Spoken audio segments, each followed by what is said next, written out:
Debo Samuel, glorified running back, Brandon Aiyuk, wide receiver one.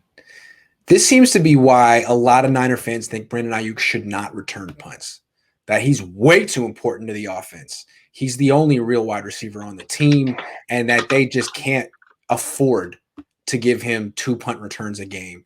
Do you agree with that? Or should he return punts? I think he should return punts. I think it's not a sense of like the injury things. I just think it gives one of your best football players, right? I still think Brandon Aiyuk is one of their best players on the team. I still think he's a hell of a football player, even though maybe I don't think he's Julio, But I think it gives one of your best players on your team one more opportunity to make a play on the field. That's all it is. That's all it really is.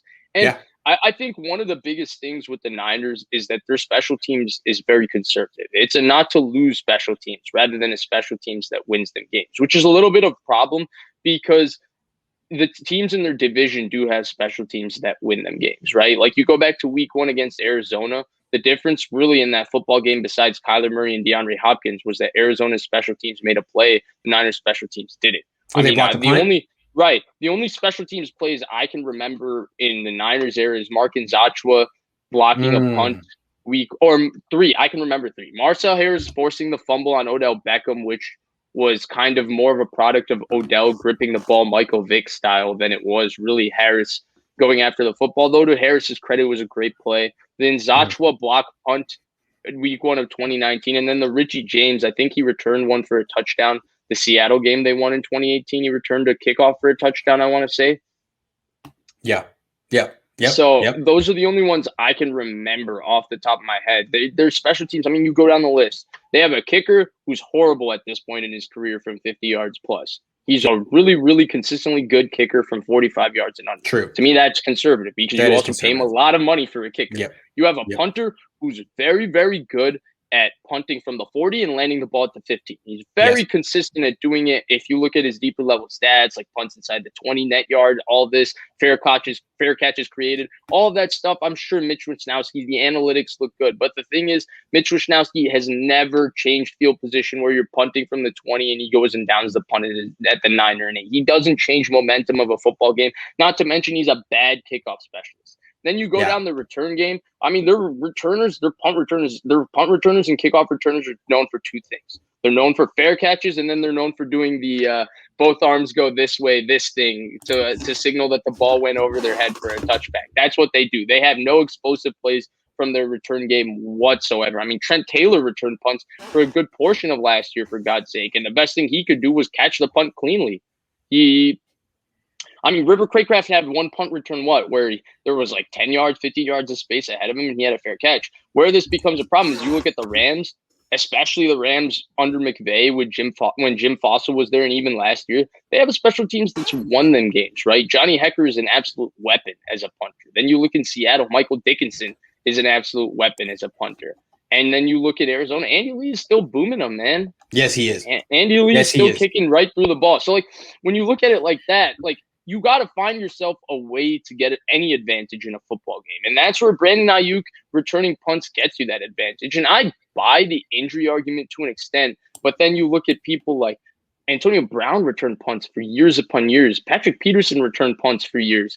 Julian Edelman returned punts for years. Wes Welker. Deion Sanders, Wes Welker. You can go down the list. So many John Taylor, even Odell Beckham. Whenever there was an important punt return, the Giants would just stick him back there and have Deshaun Jackson. Stephon Diggs, I think his last year in Minnesota was the punt returner for the Minnesota Vikings. Deshaun Jackson returned them for years.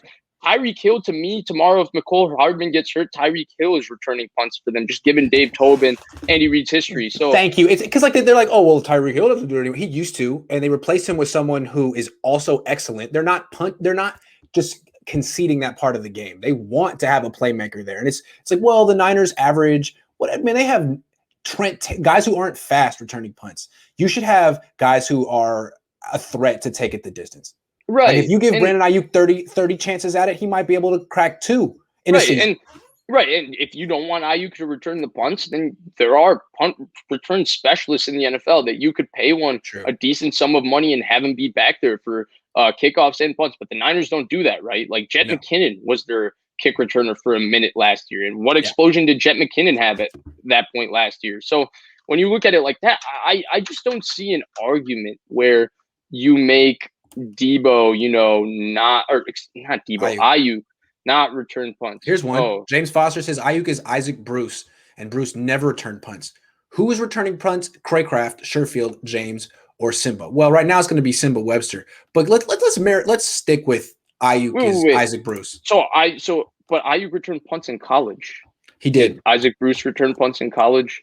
I don't know. Just because Isaac Bruce didn't return college, oh God, Aiyuk shouldn't. Just because Shanahan said that the way Aiyuk moves is similar to Isaac Bruce, you can miss me with that. That makes no sense to me. When Isaac Bruce was 23, he had 1,781 yards receiving. Yeah. Yeah. So that's kind of – he's also in the Hall of Fame. Who was the quarterback on that team? On that team? I don't know. It was 1995. So that's – No, click. Check. This is important.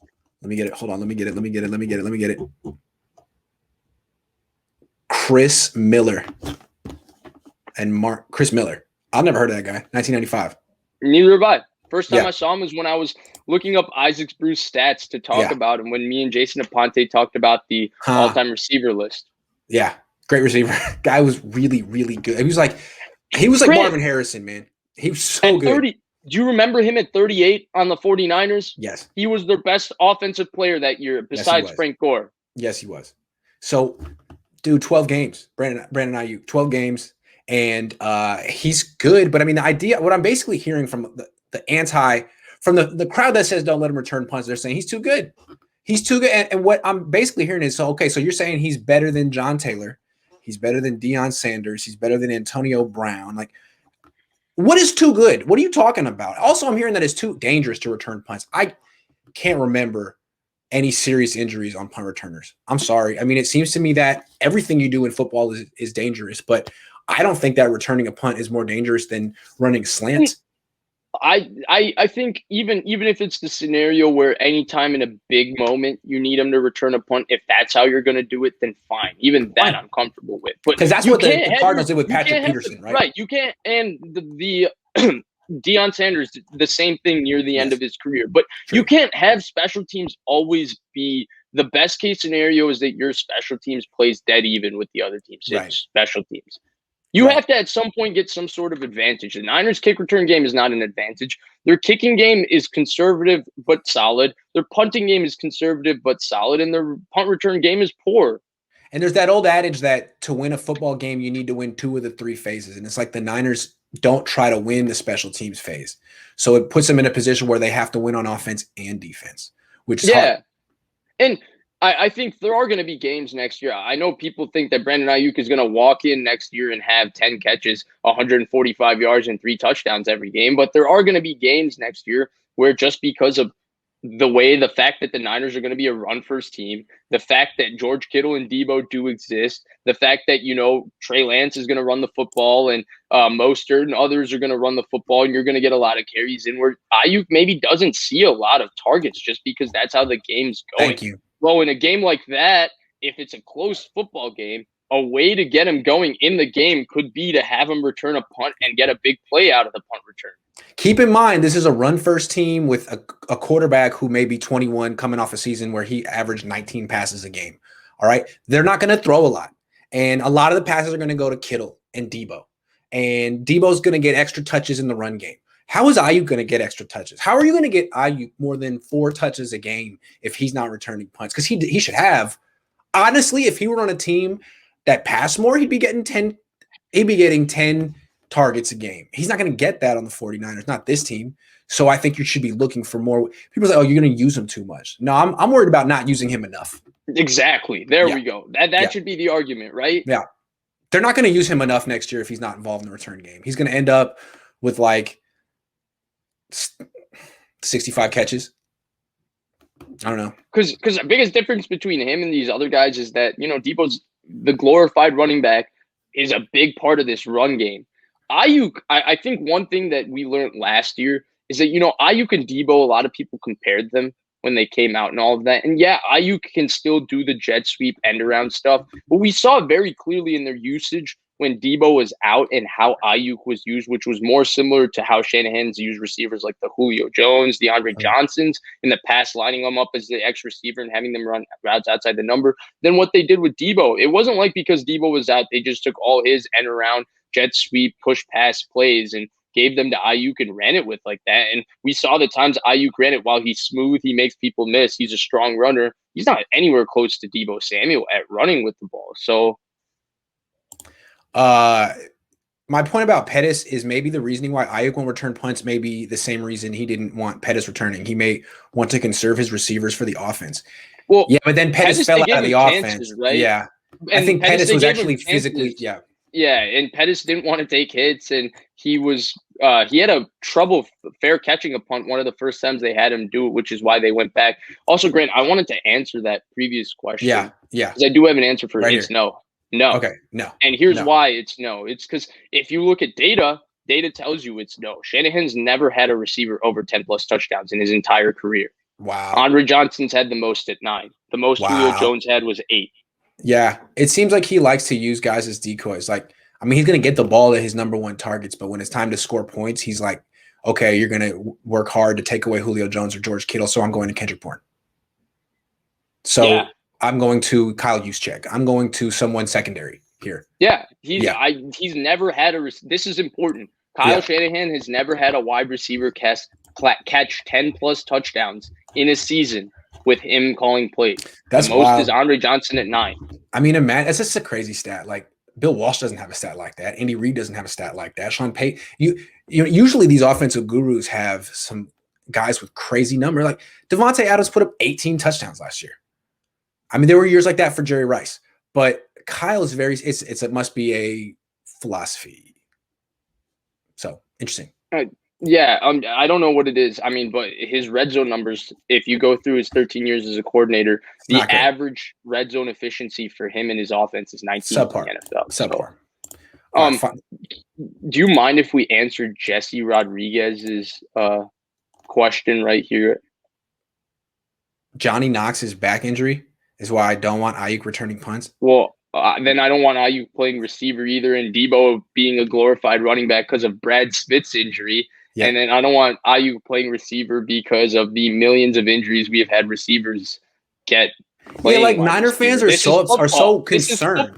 They're so concerned about Aiyuk returning a punt, but Debo, go play running back. Running backs get hurt. Punt returners, I mean, it's like if there's anyone close to you, you just do the fair catch and no one can touch you. You can see everyone coming. There's no one going to hit you from behind. It really seems like actually just as dangerous as anything else in football. Yeah, I mean, football is inherently dangerous. Like you can't have a player avoid a player getting hurt. If you're trying to avoid him getting hurt, there's a chance he's going to get hurt. Like you can get hurt doing anything in football. So I don't know why one person's injury now makes it impossible. Like Navarro Bowman's knee injury means I don't want Fred Warner tackling anybody near the goal line. I can think of many more examples of wide receivers getting injured, catching a pass over the middle than I can think of off the top of my head of a punt returner getting blasted because he didn't call a fair catch or something. I mean, I can think of Brandon Aiyuk getting injured 3 times playing just wide receiver last year. Thank you. The core muscle injury after he came into the draft, then he had the hamstring during training camp, and then he finished it off with the ankle injury. For good measure.